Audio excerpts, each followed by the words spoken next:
вазни 78 писарон. Барои шашкасиям, ама бачан, я бачан.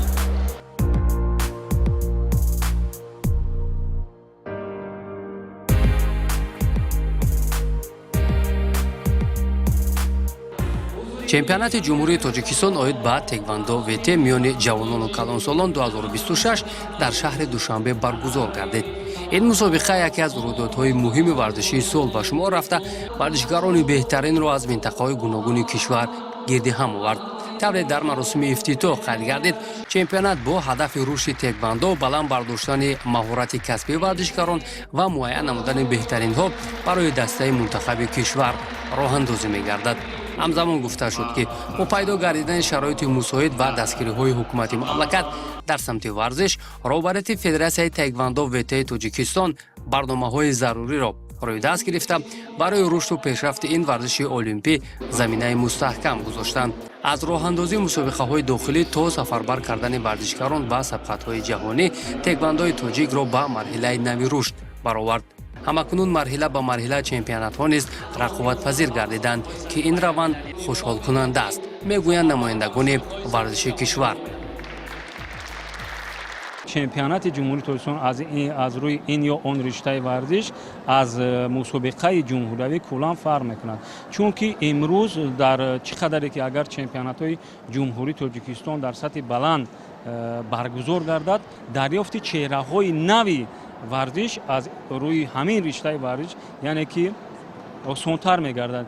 барои мо масъулин ва мураббиён зарур аст ки баргузории махсусан чемпионатҳои ҷумҳурии тоҷикистонро дар сатҳи баланд ва шаффоф баргузор намоем, то ки чеҳраҳои воқеан беҳтаринро интихоб намуда ва ҷиҳати иштирок дар чорабиниҳои сатҳи байналмилалӣ сафарбар гардида дар он ҷо нуфузи ҳанамин миллат, ҳанамин давлатро баланд бардоранд.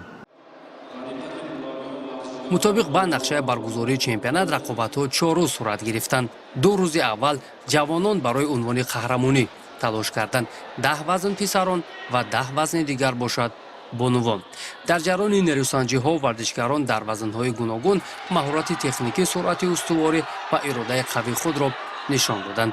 иштироки дастаҳо аз вилояти мухтори кӯсони Бадахшон, вилояти Суғду Хатлон, шаҳру Ноҳияи Тобаи Марказ ва шаҳри Душанбе ба чемпионат рӯҳи махсуси рақобатпазирӣ бахшид. ҳузури варзишгарон аз тамоми гӯшаҳои кишвар нишон дод, ки тайквондо вете имрӯз дар Тоҷикистон хусусияти воқеан ҳам умумиҷумҳуриявӣ дорад. дар баробари дигар варзишгарони шаҳру навоии ҷумҳурии азизамон, варзишгарони вилояти мухтори кӯстони Бадахшон низ дар ин чемпионат ширкат варзида истоданд ва аллакай якчанд нафарашон ба бозиҳои нимфиналӣ роҳат ёфтанд ва ин шаҳодат аз он медиҳад, ки варзишгарон тайёрии хуб дида истоданд ва боварӣ дорем, ки натиҷаҳои хубро ҳам ба даст меоранд. варзишгарони шаҳри Душанбе, минтақаи Кӯлоб, минтақаи Бохтар, вилояти Суғд, онҳо ҳам варзишгарони хеле бомаҳорат доранд ва аз тарафи дигар мо ҳам варзишгарони мо ҳам тайёрии хуб дида истоданд ва боварӣ дорем, ки натиҷаҳо хуб мешаванд. ёдвар мешавем, ки рақобатҳо дар 2 намуд муҳорибавӣ ва пумсе баргузор шуд. дар ҳар 2 намуд иштирокчиён касбияти баланди худро нишон доданд. иштироки фаъоли духтарон яке аз паҳлӯҳои муҳими ин чемпионат ба шумор мерафт. варзишгарон бо ҷасорат, техникаи хуб ва рӯҳияи баланд баромад намуда собит намуданд, ки тайквондо дар миёни бонувон низ бо суръат рушд мекунад. В прошлом году я в своей категории заняла 1 место. В этом году с таким же настроем собираемся занимать также высокие позиции, 1 места. Хочу показать высокий результат, как и в прошлом году. В моей категории есть хорошие девочки, поэтому я думаю, бои будут интересными.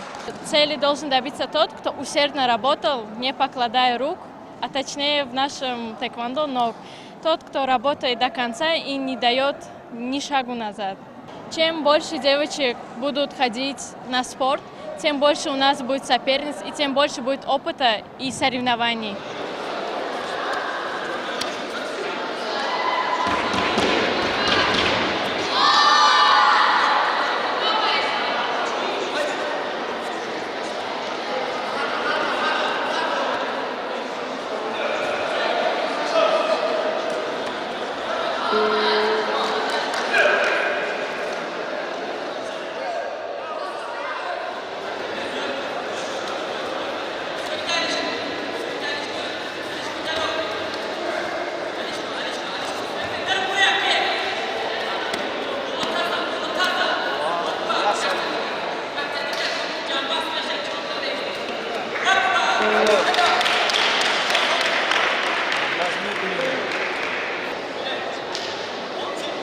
در این مسابقه از شهر نهایت جمهوری برآمد میکنم.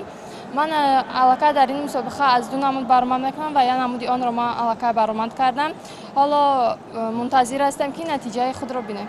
چمپیوناتی گذشته با من خیلی خوب انجام یافته بود. من توانستم از دو نمود سزاوار جای اول گردم.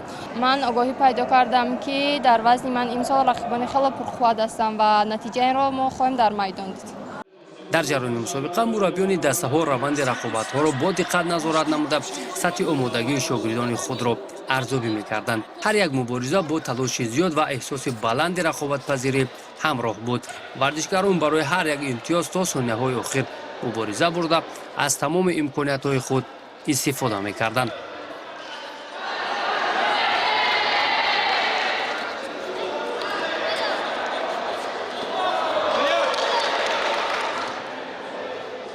من امروز از دسته ولایت سوخت آمدم و در وزن 55 اشتراک کردم. حاضر یک غلبه دارم و انتظار هستم اشتراکیان دیگر. در وزن من بسیار رقیبانی سخت می باشد، اما تیار شده بودیم و کوشش میکنیم که جای اول را گیریم.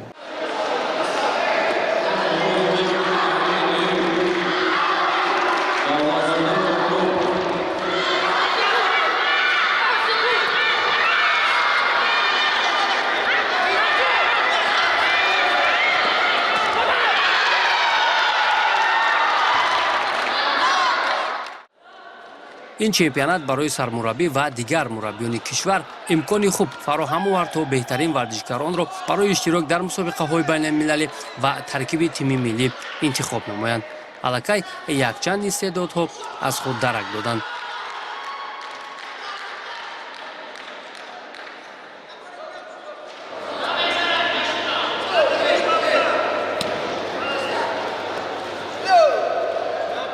رسالت ما این است که ما باید منطقه ها رو نظارت کرده و از آنها چهره های بهترین رو انتخاب کرده، با آنها کار کرده و در مسابقه های بین المللی پیشبری کنیم و با آنها کار کنیم که تا که منطقه های ضعیف هم پیش صف شده در مقیاس بین المللی و جمهوری خود را خوب معرفی کنند. خیلی چهره های نو در این مسابقه دیده می شود. از منطقه های بدخشان کوهی بود یک نفر رو تحت نظر گرفتیم و از ختلان از منطقه کلوب و از ختلان شهری بختر خیلی هنرنمایی خوب کرده استودند و در نظر است که آنها را به تیم منتخب جمهوری تاجیکستان بین جوانان دعوت کنیم و یک جایه با آنها کار کنیم که تا که در مسابقه های در سال 2027 سال که چمپیونات آسیا برگزار می‌گردد در سن سال جوانان با آنها کار کرده و در مسابقه های آسیا و بین المللی اشتراک کرده پرچم جمهوری تاجیکستان را بالا بردارد.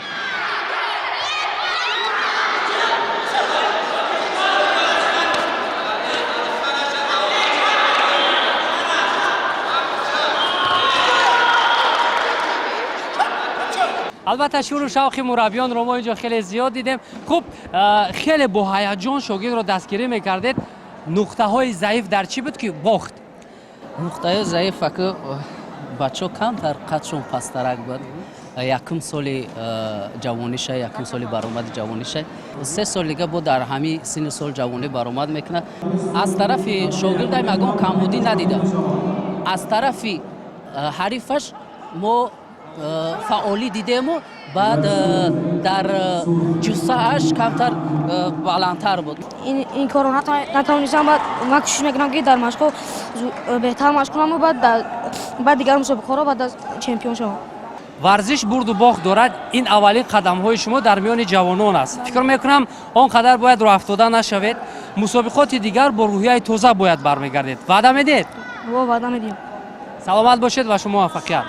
ورزشکاران بدخشان با اراده استوار و مبارزه تا لحظه آخر هنر خود را نشان دادند.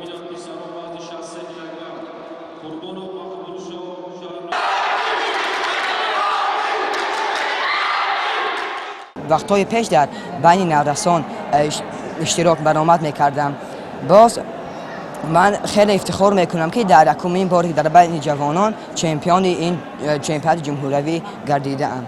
البته امان ورزشگری که با امان در وقت فینال با رقیبش می آید اون حتما دشوار است. رقیب فینال حتما دشوار است و من این دورو خیلی خوب پس سر کرده از چمپیونات در این مسابقه جمهوری اوید چمپیونات جمهوری اوید به تایکواندو چمپیون گردیدم. وقتی که ورزشگر اما هدف خود را گذاشت که من آن را میتوانم، حتما باید اون ورزشگر به خود باوری کامل داشته باشد و به چمپیونات ها اشتراک کند و ما حتما هدف داریم که به چمپیونات های جهان و بازی های المپیک حتما اشتراک کرده پرچم بردار دولت میشویم. در بدخشان مربیان در شهر خورخ 5 مربی، در مرکز تیوری المپی، در نوع روشخلا در مکتب ورزشی نوع روشخلا 2 مربی و اینچنین دیگر در مکتب ورزشی منطقه غوند 1 مربی فعالیت میکنند. قید کردن ضرور است که فعالیت خوب این مربیان برای رشد و پیشرفت نمودن این نمود ورزش در برابر دستگیرهای حکومت جمهوری تاجیکستان، مقامات اجرایی حکومت دولتی ولایت مختار کوهستان بدخشان یعنی زمینه خوب میگذارد. یادوار میشویم که سال 2025 برای فدراسیون تایکواندو وتای تاجیکستان سال پربرار و عملی شوی نقشه ها به حساب میرفت. رهبریت و هیئت مربیان با کار پرثمر خویش توانستند از یک قطار مسابقه های رسمی دستاوردهای چشمرس را به دست بیارند. چمپیونات آسیا میان جوانان و نورسان، بازی های اتحاد دولت های مستقل، چمپیونات کشاد آسیا میان بزرگسالان و بازی های آسیایی نورسان در سال 2025 از شورابین های مهم به حساب میرفت که تایکواندوچیان ما هنر ارزنده خود را نشان داده با خزینه دستاوردهای ورزش میهن نشان جایزه ها وارد نمودند. از 25 تا 1 آگوست سال 2025 در شهر کوچینگ مالزیا چمپیونات آسیا میان نورسان جوانان برگزار گردید که بار نخست در تاریخ تایکواندو وتای تاجیک نتیجه دار شده. اولیا مرادова نورس دختر میهن توانست با گرفتن مدال برنجی مشرف شود و اسم خود را در تاریخ تایکواندوی المپی ثبت کند. همزمان در چمپیونات آسیا میان جوانان عبدالجعفر بهادر نیز توانست 4مین مدال را برای منتخب تایکواندوی کشور بیاورد. در سومین بازی‌های اتحاد دولت‌های مستقل که در کشور آذربایجان برگزار شده بود، منتخب تایکواندوی کشور در هیئت 5 نفر سفربر شده اولین شده در این بازی‌ها با گرفتن مدال‌ها مشرف شدند. نورالله مرادов و عبدالجعفر بهادر مدال‌های برنجی را کسب کردند که حالا این جوانان با تلاش و آمادگی‌های جدی در راه رسیدن به نتیجه‌های بزرگ می‌باشند. در سومین بازی‌های آسیایی نورسان در کشور شاهیگری بحرین سال 2025 تایکواندوچیان نورس ما هنر خوب نشان دادند. مدال برنجی عبدالجعفر بهادر و نشان نقره جونیبک نگماتов برای مربیان دستاورد ارزنده به حساب می رود.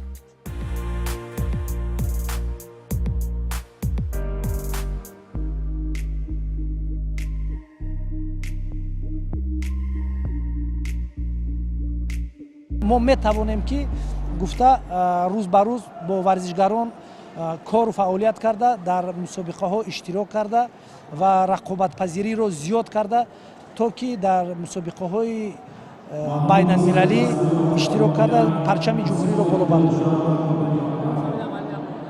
البته می‌سازد که درباره کارهای تشکیلی و محیط مسابقه نیز حرف زد، مخصوصاً تابلوها، لباس‌های الکترونی و تأسیس ویدیو داوران.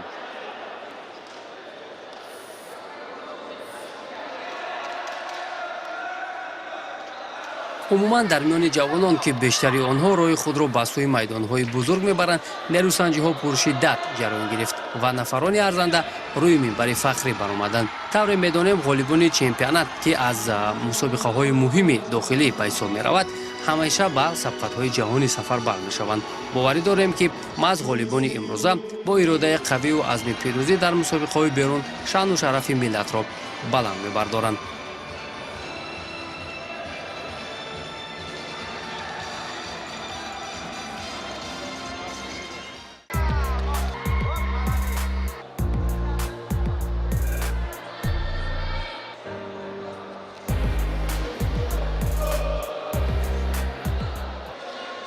در روزهای سوم و چهارم چمپیونات رقابت‌ها میان کلانسالان صورت گرفت که اینجا اکنون کلاً محیط دیگر بود، زیرا عادتاً در تایکواندو وته میان کلانسالان نیروسنجی‌ها سرعت بلند کسب کرده هر یک واخوری пуршидал ва бо эҳсосоти баланд мегузарад. ситонидани имтиёз, зарбаҳои бебарор ва пирӯзиҳои саривақтӣ аз ҷолибияти мусобиқоти имрӯза буд. тавре масъулин мегӯянд рақобатпазирӣ дар чемпионатҳо ҳамеша муҳим аст.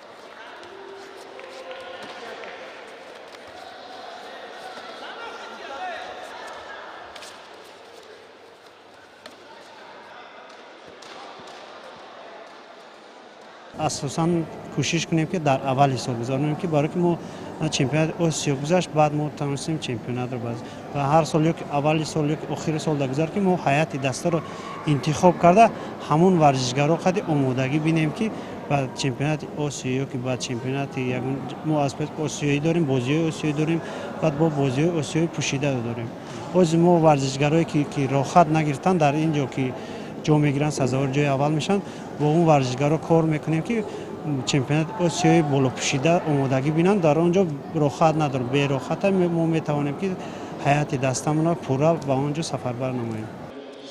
тавре мо болотар ишора кардем бештари иштирокчиёни чемпионат таҷрибаи иштирок дар мусобиқаҳои бузургро доранд. аз ҳамин лиҳоз бештари онҳо ҳарифони худро бидуни мушкилӣ шикаст медоданд. асланбек фозилов ягона теквандочии кишвар аст ки имсол дар бозиҳои осиёӣ ширкат мекунад. баъди пирӯзӣ дар марҳилаи нимниҳоӣ мо аз ӯ мусоҳиба гирифтем.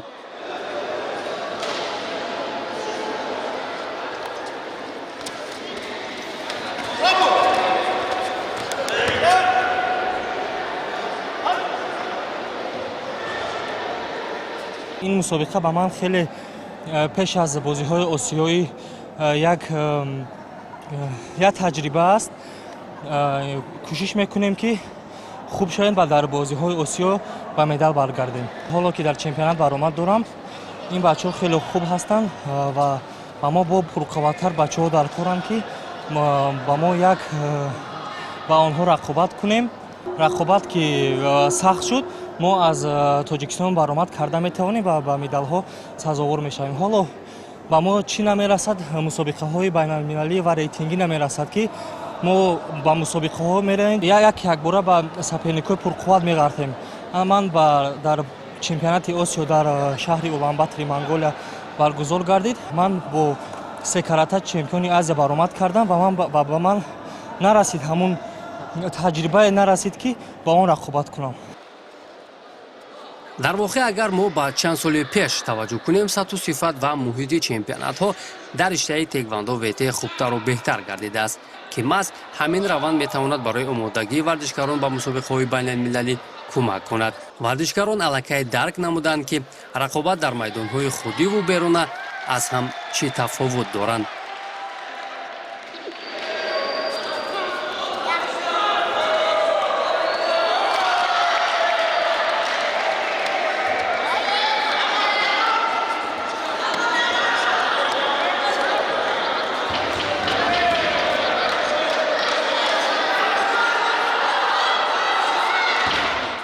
مسابقه خیلی وزمین میگذارند باید مشق تمرین کنیم و مشق تمرین کردگی خودمون رو در اینجا باید نشان بدیم که با چی و با کجا آماده هستیم.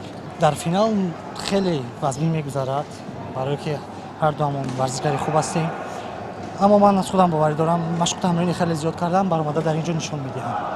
رقیب مرحله نهایت میدونید تجربه چقدر است با او واخوردید باره؟ بله دو بار ما واخورده ایم در هر دو مرتبه من غالب آمدم. باز سه مرتبه این میشود در اینجا هم غالب می‌آیم. بعد از چمپیونی در داخل تاجیکستان شما راه می‌یابید به مسابقه‌های بین‌المللی. ببینید اونجا رقیبان دیگه هستند، محیط دیگه هستند. چگونه برآمد کنیم که ما جا بگیریم؟ باید ما مشق‌های دسته جوانان رو زیاد کنیم. باید به مسابقه‌های سطح جهانی سفربر شویم که ما با مسابقه‌های چمپیونات آسیا، چمپیونات جهان بعد ما مدال گرفته می‌توانیم. бояд зикр намуд ки чунин мусобиқаҳо на танҳо барои муайян кардани ғолибон балки барои тарғиби тарҳиҳоди солим баланд бардоштани сатҳи варзиш ва ҷалби бештари ҷавонон ба теквандо нақши арзанда дорад. барои мураббиён муҳимтар аз ҳама дарёфти чеҳраҳои нав аст.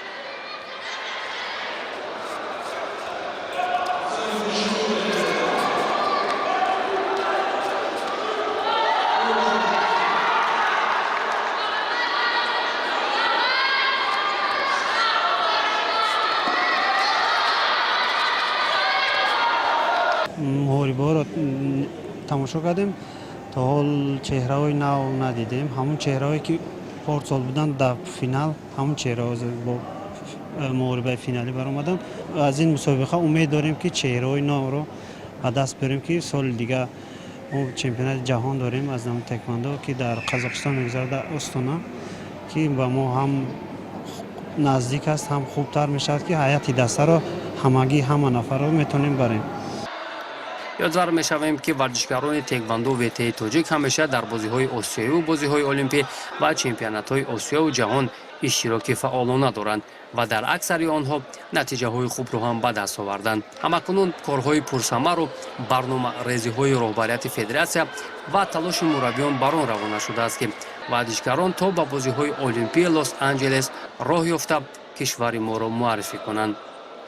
чемпионати ҷумҳурии Тоҷикистон оид ба таеквондо ВТ миёни ҷавонону калонсолон боз як далели равшани пешрафти ин навъи варзиш дар кишвар буда барои варзишгарон қадами муҳим дар роҳи муваффақиятҳои оянда маҳсуб меёбад.